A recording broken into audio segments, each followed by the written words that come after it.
Walked into my wife's workplace with flowers and lunch only to find out she'd been calling another man her fiancé for months. Now, she's begging for forgiveness as her world collapses.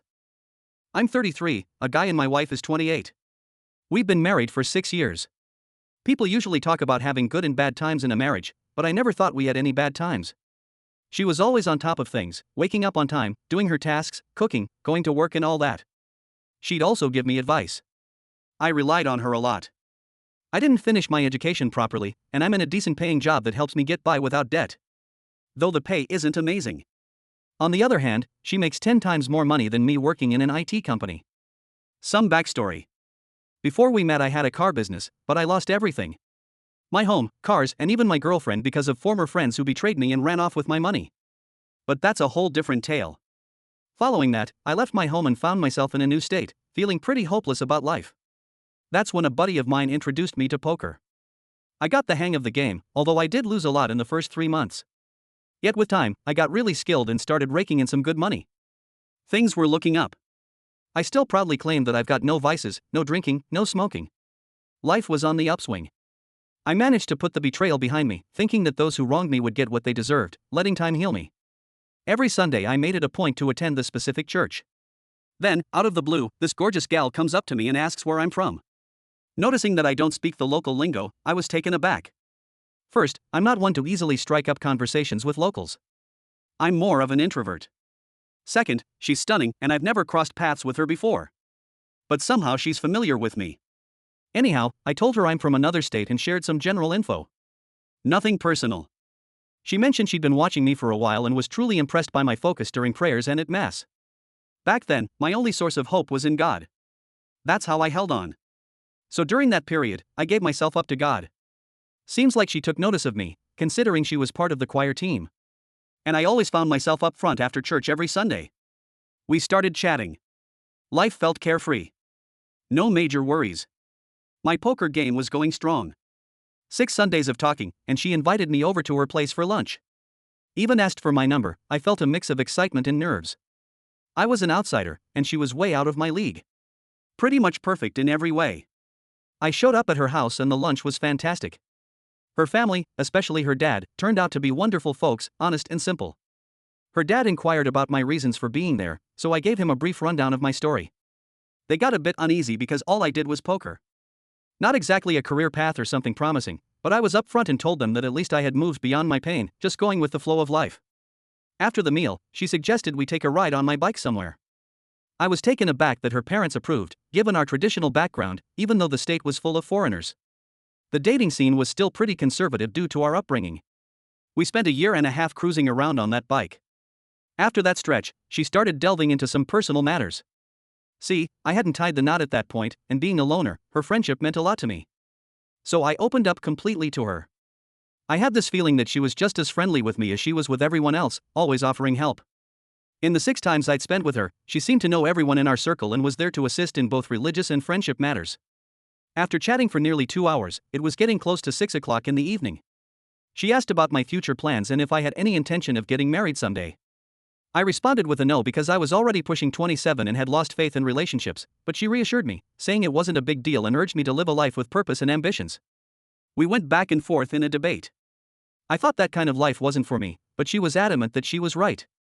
I won't bore you with all the romantic details, but as we kept talking, we started developing feelings for each other. After dating for 8 months, during which time we hadn't had sex, hugged more than twice, or even kissed, we decided to tie the knot. Nothing major like I mentioned. We both come from traditional backgrounds. The wedding went off well. Both families were happy. My mom was especially delighted since she thought I'd never settle down.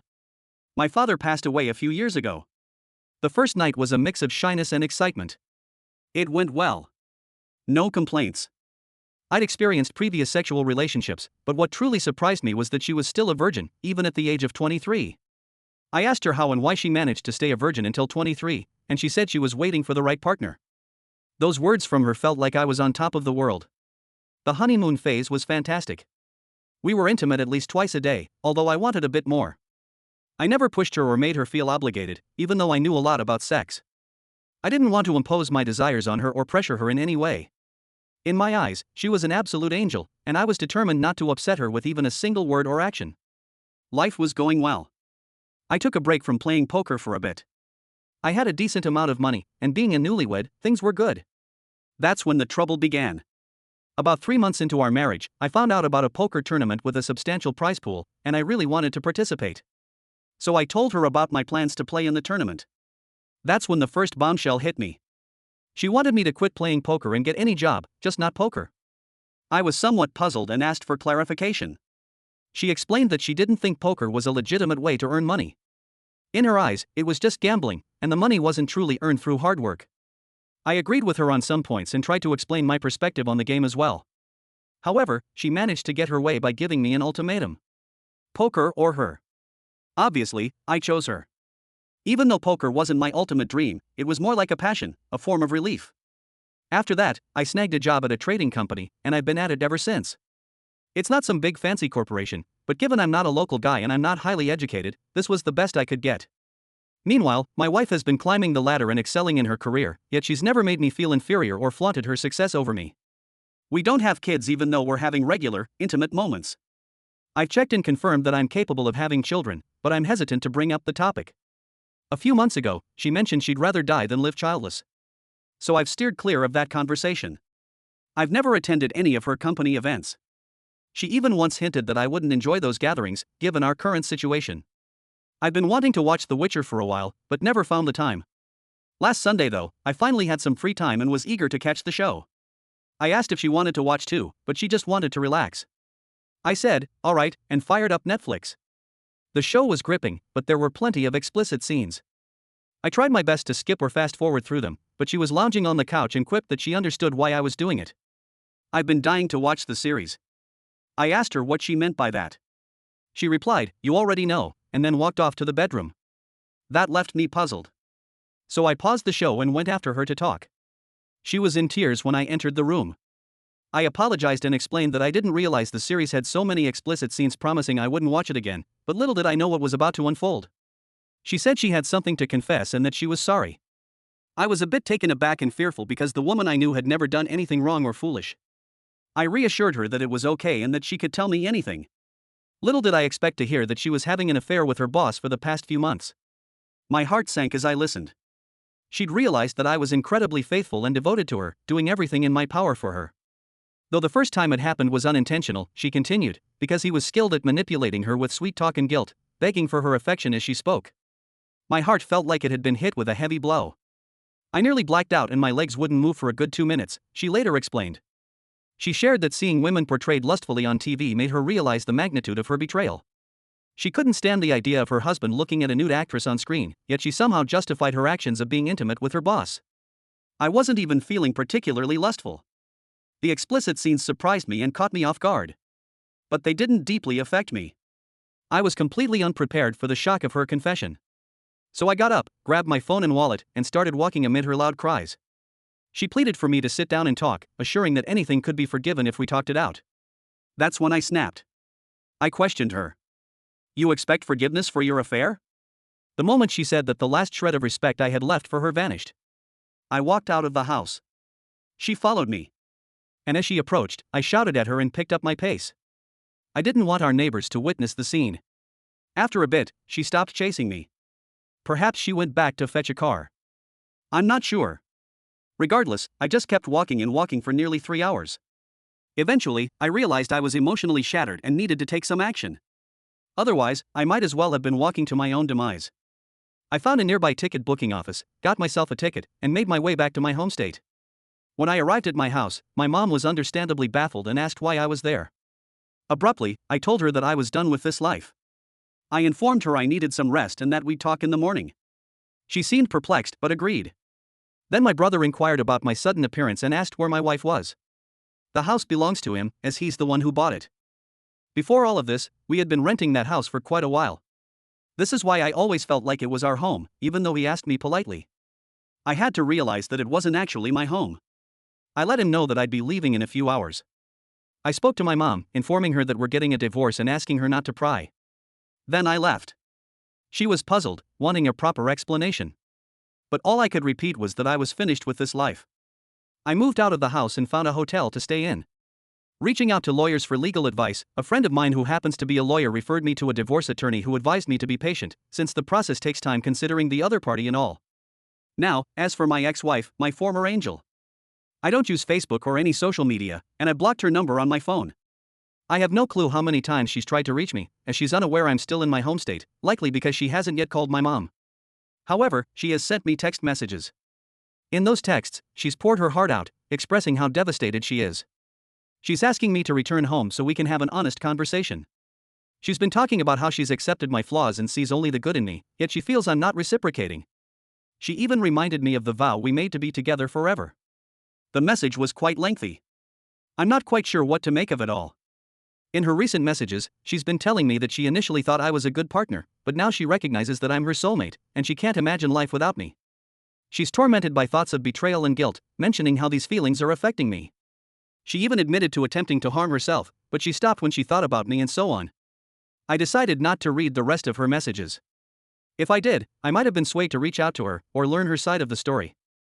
Thus, I deleted all the messages without reading them, because keeping them could weaken my resolve. And it's true. She possesses many positive qualities, but her act of cheating has overshadowed them all. I'm sharing my thoughts here because I'm an introvert, and don't have close friends. I've avoided forming friendships due to past traumas involving betrayal. I just needed to let out my emotions and hear some kind words from others, after going through a divorce. Thank you. I apologize if my English and grammar are not perfect. I believe there's a significant breakdown in communication between you and your ex. It seems both sides might have contributed to the issues. Cheating naturally is a grave mistake, and she's to blame for her actions. It's disappointing that she made that choice. My perception is that she might have had concerns about your gambling and you might not recognize the gravity of the situation. However, that doesn't justify her infidelity. She should have been more direct in communicating her feelings to you if she was indeed feeling that way. Your reaction upon finding out was understandable. Sometimes you just need to distance yourself and take a walk to clear your head. This situation really highlights how crucial communication is. Without it, you can never truly grasp where your spouse stands. Both individuals might end up in completely different places, or worse, in entirely different narratives. Update. I want to express my heartfelt gratitude to all those who supported me and offered kind words. I'm sorry for not responding sooner. I was going through a difficult time and was unsure of what to do. I'm still uncertain about the path ahead, but I felt compelled to share here. My wife informed her workplaces, our department, about the situation and resigned from her job. She also spoke to her parents and tried to contact me. I wasn't aware of any of this until just the day before yesterday. During this time, I maintained no contact and sought solace in a yoga ashram to clear my mind and heart. Upon returning home to my mom, she informed me that my wife had been in the hospital for 3 days due to an ending life attempt involving an overdose of pills. My mom had tried to reach me, but I had turned off my phone, so I was unaware, feeling conflicted. I didn't know what steps to take. I knew I didn't want her to die. Or at the very least, I wanted confirmation whether this was genuine or not. So I immediately took the next available flight, and with her father's assistance, arrived at the hospital. There she was still not fully conscious, in a critical condition. The doctors kept assuring us they were doing their utmost. Her parents let me know that she had written a letter addressed to me and handed it over. The letter spanned 4 pages, but essentially it conveyed her deep remorse for the affair. She admitted her mistake and acknowledged that she can't continue living with me due to her guilt, yet she also can't bear to be without me. She pondered her options, but couldn't reach a conclusion. Given that our marriage seemed irreparable, broken, therefore she concluded the letter by expressing her intention to end her own life. She emphasized that this decision was intentional, and she was solely responsible for it. No one else played a role. I was at a loss about what to do. She was still unconscious at that point. Her parents were simply by her side, not taking any further action. Eventually, after a long wait, she regained consciousness during the night. However, we were advised not to disturb her, so we patiently waited. There was another couple with us from the beginning. Turns out it was my wife's boss and his wife, the same boss who had been involved in the affair with my wife after the attempt of ending her life. The police got involved due to her father-in-law's involvement, and both of them were questioned. To be honest, I didn't know how to react. I was filled with anger at the time, but I understood that if I acted on it, I might end up in jail. So despite the raging anger within me, I remained silent, waiting for the right moment, knowing that my emotions could erupt at any time. Yesterday the doctor informed us that she's stable, but she needs more time to recover completely. The process will likely take about a month for her to fully bounce back. We brought her to her parents' place yesterday evening, and that's where we are right now. She expressed a desire to see me and have a conversation once she found out I was here. However, I suggested that we talk after we reached her parents' home. I'm uncertain about what lies ahead. We'll keep you updated after we've had our conversation. I tied the knot with my wife after a year of dating. In hindsight, I realized I should have taken more time to date before jumping into marriage. We were married for 3 years. The idea struck me to surprise my wife while she was working, so I brought flowers and her favorite restaurant takeout. This was my first time visiting her at work, so none of her colleagues knew what I looked like until now. The receptionist, Kelly, was absolutely flabbergasted and nearly rendered speechless. She took so long to respond that I wondered if I had something weird on my face. Eventually, she managed to tell me my wife had already gone out for lunch, but would be back soon. I found a spot in the lobby near the entrance to the building, taking a seat. Kelly began typing away on her phone like a person possessed. I noticed a couple of women sneaking glances around the reception desk, some casually strolling by to take a look at me or starting hushed conversations with Kelly. Perhaps they were a tad envious. After all, I was walking in with flowers and a delicious meal for my wife. I felt like a pretty decent guy until my wife walked in through the entrance hand in hand with another man. The moment she spotted me, she released his hand and distanced herself. Her expression was a mix of anger and frustration. She approached me swiftly while I stood up, slowly caught off guard. She demanded to know what I was doing there, and I stumbled over my words, acutely aware of the 5 women and 1 man fixated on us intently observing the unfolding drama. Kelly was the one who broke the ice. She turned to me and asked, "Are you her husband?" I saw my wife's hand move to her mouth. She was grasping the gravity of the situation. "Yes, that's right," I replied. The other guy walked out following him. My wife trailed behind. I attempted to go after her, but Kelly and a few other women blocked my path. They shared that my wife had introduced them to the man as her fiancé 8 months ago, leading them to believe he was the one she was engaged to.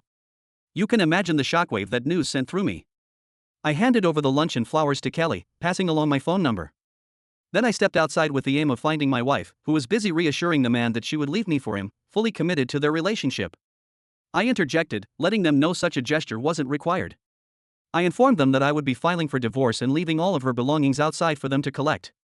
My wife completely lost her composure, desperately pleading with me not to put her things outside, emphasizing that they were high-end branded items and she didn't want them getting dirty or damaged. I stood there speechless, astounded by her insensitivity toward me. I couldn't fathom how I had been so deluded to think everything was fine between us. I hopped in my car and drove off, leaving her in the parking lot with the man. She'd better act quickly to retrieve her stuff, or it might end up ruined. As soon as I reached home, I began tossing her belongings out of the second-story window. I phoned my mom and she rushed over as fast as she could. She joined me in tossing out stuff, offering words of encouragement that this wasn't an end but rather a fresh, exciting beginning. She had a real way with words. The following day, my wife showed up at my place with her not-so-secret man in tow. He drove a pickup truck, which made it painfully clear that my wife had an excessive amount of belongings. You could see the anxiety in his eyes. I reckon until this all unraveled, he had the impression my wife was a simple single gal with a modest load. Well, turns out she's got baggage. My friend. They began loading his truck, but my wife gave up after breaking a nail, leaving him to do the heavy lifting. Meanwhile, my mom and I focused on tidying up the house indoors. I'd already switched the locks, and my wife got mighty peeved when her house key wouldn't work in some sort of revenge mode. She decided to mess up my front porch. Joke was on her, though. My doorbell camera captured her in action, perfectly timed with my filing for divorce. I handed over the footage to the police, and she wound up getting charged with disorderly conduct. It didn't take long for her employer to catch wind of it, and they were seriously disappointed. They promptly let her go, seemingly not wanting someone of her caliber representing their company. Just a week after she got fired, her affair partner called it quits. Took him a bit to realize she wasn't worth holding on to. I suppose she called me in a crying fit while he was tossing her belongings, claiming she had no place to crash and didn't know what to do. I basically brushed it off, telling her it wasn't my concern and that she'd bunk in her car. Man, I felt pretty darn good that her affair didn't need me too much. I just kept my eyes forward and leaned into the support and assistance I needed to navigate it all. Story 3. My wife, 30 years old, and I, 32 years old, had been married for 4 years. She told me she had to hit the road for a work trip 5 hours away, even requiring an overnight stay. She hadn't done this before, but she had only been at this job for 9 months back then. She told me her bosses were quite impressed with her work, and they picked her to go on the trip. They'd pay her for it, and it was like a nice little getaway. Since I didn't seem too excited, she added that she needed some time alone to do a bit of soul-searching. That comment struck me as odd, so I asked how she thought she could do soul-searching on a 2-day business trip. She just rolled her eyes and said I was being too technical on the day she left. I found myself pondering how strange it was that she mentioned needing alone time. My wife usually wasn't a fan of being by herself, and the town she was heading to was far away. I talked to a buddy about the situation, and he convinced me we should follow her. At first, she hesitated to give me her hotel room number. She came up with some weak excuse, but I assured her it was just for safety reasons. I had zero intention of driving 5 hours just to visit her during a one-night stay. It was quite amusing. My friend was certain we'd catch her in bed with someone, but I had my doubts. I couldn't possibly think that about my wife. Right. We got there around 10 p.m., long after she had arrived. Worked and settled in. She texted me a good night, but even that struck me as odd. My wife used to stay up pretty late. We took the elevator up and positioned ourselves by her room's door. Our plan was simple. If someone opened the door, we'd barge in without hesitation. The goal was to prove she was in there with someone before they could shut the door on us. Honestly, I wouldn't have had the guts if not for my buddy. He pushed me to muster up the courage to uncover the truth before he knocked. I could swear I heard some moaning, though I tried convincing myself it was from another room. A man opened the door and we stormed in. Phones recording. My wife was on the bed, stark naked, struggling to untangle the bedding to cover herself. When that didn't work, she hopped off the bed and crouched down. She let out a scream saying, "For Christ's sake, I thought you were going to call the hotel room phone, not show up here." I was speechless. I couldn't believe it. My friend, on the other hand, had plenty to say. He had known her through me for the past 4 years, so he took it upon himself to berate her for being a slimy, worthless cheater. He aimed the camera at the guy, and the guy covered his face, grabbed his stuff, and bolted down the hallway. It was like he wasn't supposed to be there and didn't want to risk getting caught. My wife cried and attempted to yell after him, but soon realized it was a futile effort. It dawned on her that he had no intention of staying with her or standing up for her. She hugged her knees, sobbing, and sat naked on the floor in the corner of the hotel room, all of it captured on camera. All that crossed my mind was that she had it coming. While recording, I asked her what on earth she was thinking and who the guy was. She responded that she didn't want to tell me anything and just wanted me to leave. My friend took it upon himself to demand answers on my behalf, stating that it was the least she could do to make up for the pain I was going through. Amid tears, she said she didn't know what we wanted her to say. I told my friend we needed to go, realizing she wouldn't say anything to salvage the situation as we left. I made it clear that she wasn't welcome back home. In frustration, she let out a piercing scream. The ride back was quite silent. My friend expressed his apologies for what I was enduring, but I assured him that I owed my knowledge of my wife's affair to him. We listened to some powerful music and continued talking. He stuck around at my place for a few weeks as I initiated divorce proceedings and stored all my wife's belongings in the garage. There was a camera in there, so I didn't mind sharing the garage code for her to retrieve her things. One day she showed up with a small moving truck. She loaded her belongings into the moving truck by herself, unaware of the camera I had installed. It recorded her taking some of my possessions and placing them in her truck. These items were valuable, and she might have intended to sell them. I called her and confronted her about what I had seen, and she pretended to be clueless. I warned her to return the stolen items or face consequences. 3 days later, I returned home and found my belongings on the porch. For weeks down the line, I received a call from her at 2 a.m., crying and expressing regret. She confessed to missing me and the life we had built together. Furthermore, she revealed she was pregnant. I knew without a doubt that the child wasn't mine. It had been 2.5 months since we last had intimate relations. She was residing on the floor of her sister's apartment as her parents refused to let her live with them. I told her that she had caused the situation for both of us and it was beyond repair. I was not going to support her or the child from the affair. Her only option was to move forward and make better choices from now on. She apologized once more before ending the call. We haven't spoken for quite a while. I believe she's still living with her sister on my end. I teamed up with my friend to start a small business and hobby that has flourished. It's something I'm passionate about, and it's generating income, so I'm genuinely content. My ex-wife's sister reached out to me asking for assistance with rent and baby expenses as she somehow believed it was my responsibility. My ex's burdens had shifted to her. I suppose it's a sign that my ex isn't eager to return to work. I couldn't help but chuckle at the money request. I recognize times might be challenging, but I declined to provide support to that deceitful, unfaithful woman.